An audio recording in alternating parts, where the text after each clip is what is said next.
Welcome to A Sex Worker's Guide to the Galaxy, where the answer to life, the universe, and everything is sex workers. I'm your host, Parker Westwood, and today I'm bringing you a little bit of a different episode. I'm not going to be interviewing anyone. I realized that I have reached over 6 months now of doing the show. And I just wanted to spend a little time and say thank you and kind of let you know what a wild ride this has been. So that's what we're going to do today. It's been six months, which just feels bananas. I launched the show on January 6th of this year, 2021.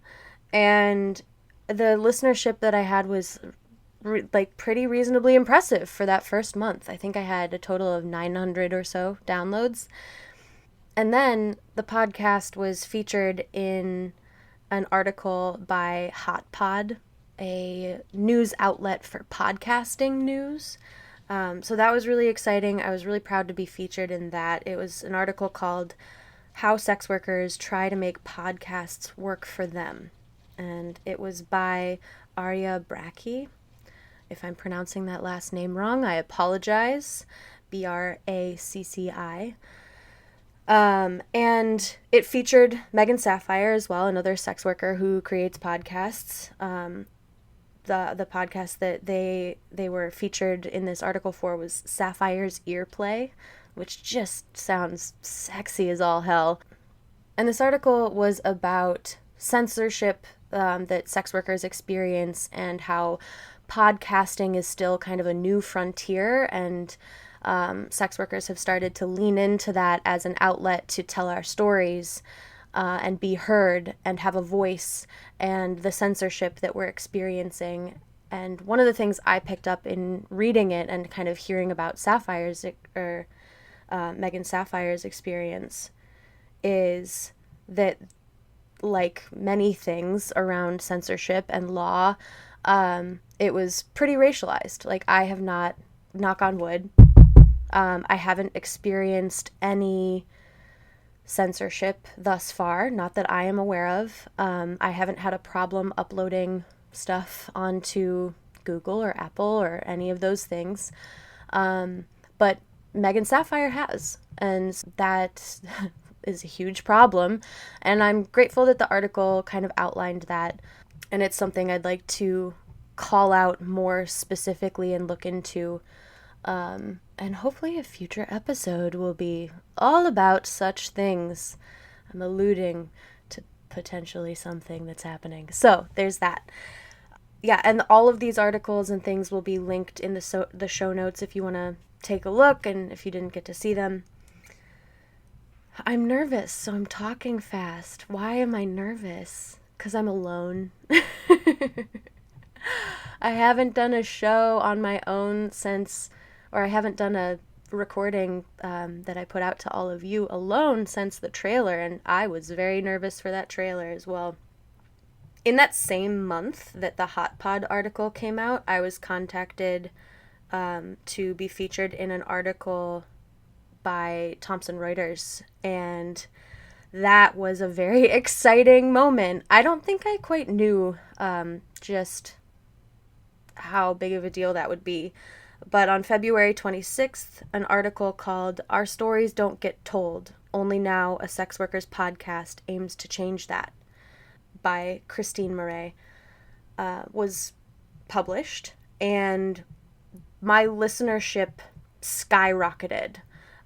This podcast went from 900 downloads in the first month to 4,500 in February, just from these two articles being released. And that was so exciting, and the article was actually really great. I was very proud of it. The title kind of alludes to that I'm the first sex worker podcast that aims to change that, which isn't true. I will link a whole bunch of other sex worker podcasts in the show notes that y'all should check out if this is a thing you want to keep learning about, because there's some fantastic people who have preceded me and come after this podcast. So give them a listen as well. Hopefully there will be some collaborations in the future, because those are always fun. So that happened, and that was really exciting. The listenership of this podcast remained pretty high for the next couple of months and then leveled off somewhere in the middle, close to 3,000 downloads a month. And that is just really cool. I use Captivate to host my podcast, and they have this fantastic analytics option so you can see, what devices people listen to your show on, all these things. But my favorite is this world map, and you can see where in the world people are listening to the show. And after the Thomson Reuters article dropped, I watched as the show started to be listened to not just in the US, not just in Canada, but in Australia, New Zealand, India, Russia, Germany. It's all over. Mexico. Like, it's amazing. I was so humbled and shocked. The show is listened to in 6 out of 7 continents. The only continent we are not listened to in is Antarctica. So if there's someone who's hanging out in Antarctica, tell them about the show so I can say 7 out of 7. Because that would be so cool. And I checked out the states. We are listened to in 45 out of the 50 states, which is pretty freaking cool. And this has been such a beautiful journey, and I'm so happy. And it's you all that make it happen. As it stands right now, the show is completely listener supported. We have a handful of patrons on Patreon that support not only the show, but the work done by a network of sex workers to excite revolution, or Answer Detroit. And this show doesn't have any sponsorships at the moment. That is something that I'm open to changing and seeing how things work with that. As long as it doesn't impact the integrity of the show, I'm here for it. And so I owe my listenership a huge thank you for continuing to listen, downloading the show, telling your friends, leaving good reviews. Like, everything that you all have been doing has allowed this show to stay afloat and stay alive. And I just really appreciate you, and I'm so glad you're here and are listening to sex worker stories and what we care about, because it's really all the same. It's really all the same. Turns out we're people too. So this has been a wild ride, y'all. I am thrilled. I'm excited to see what comes in the next 6 months, if that was all the first 6 months. I do have some future ambitions for the podcast, and I'm nervous to talk about them on air, but here we go. So I have talked about merch in the recent past, and I'm working on getting that to be a real thing that you all can purchase and wear proudly and just rock out there and, send pictures in on Twitter and just like, I want to see you all wearing this merch. However, the reason it hasn't happened yet is because I am just trying to stand in my own ethics and integrity around it, and I want to be supporting Black-owned businesses and artists, local artists, just trying to make sure every step of the way feels good and right and isn't just like playing into corporatized bullshit. So it's taking a little time is all, but all good things take a little bit of time. It'll be worth the wait. I can promise you that. It's going to be worth it. I'm going to be super excited whenever everything comes to fruition on that bit, because merch is like a secret passion of mine.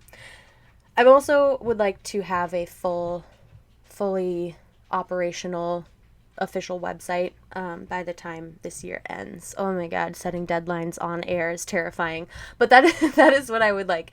I want a website where I can sell merch, and we have all these articles that the podcast has been featured in, linked, and all of the beautiful things. So, website, merch, and I'm hoping to do more collaborative episodes with folks, other sex workers who have podcasts, other sex workers doing creative projects, other podcasts who want a sex worker featured on their show. I'm just hoping to expand and share the love and making sure the world understands that sex workers are humans. I would just really like to hear more sex workers on different outlets, and I'm hoping that that's a thing that can happen. And if this podcast can be a way of facilitating that, I am so here for that.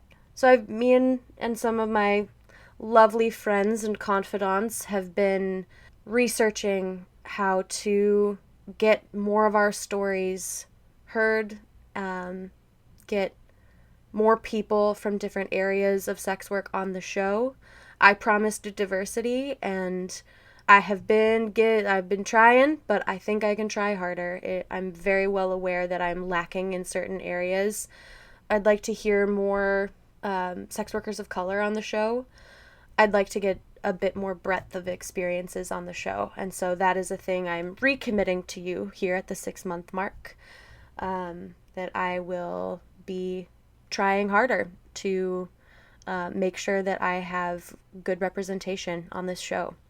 Recommitments are important. I really value checking back on goals and adjusting things and all of that. And everything I said in the trailer is still ringing true in my heart, and I just need to make sure that I'm putting in the effort necessary to truly follow through. And I do believe that, like, the one that I could put more effort into is more diversity on the show. So this is my recommitment to you on that part. So yeah, this is a very short episode. I just wanted to come on here and let you know how much I appreciate your support, and just that I love doing this. Who knew that I would love podcasting so much? I just get to sit in a closet and talk into the abyss, and usually talk with someone else, and then share it with all of you. And it's just a truly magical experience. And it allows for me to talk to people that I wouldn't get to meet otherwise. And for that, I am eternally grateful. So this is a big, giant thank you from the bottom of my heart. And if I could hug each and every one of you, I would. And I'll end with a little spiel. If you want to support the show, rate us 5 stars wherever you listen to the podcast. Leave a glowing review, and if you feel so moved, you can find us on Patreon and support us there at patreon.com/sexygalaxypod.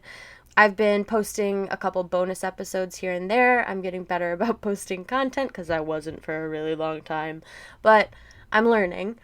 And now the Patreon is a little bit more active, so check us out there. I'm going to be dropping a bonus episode with Lena Cesura and Haley Wells, talking about queerness and what it means to be queer and all of that fun stuff. So that's a fun one to listen to. You can come on over to Patreon, check us out.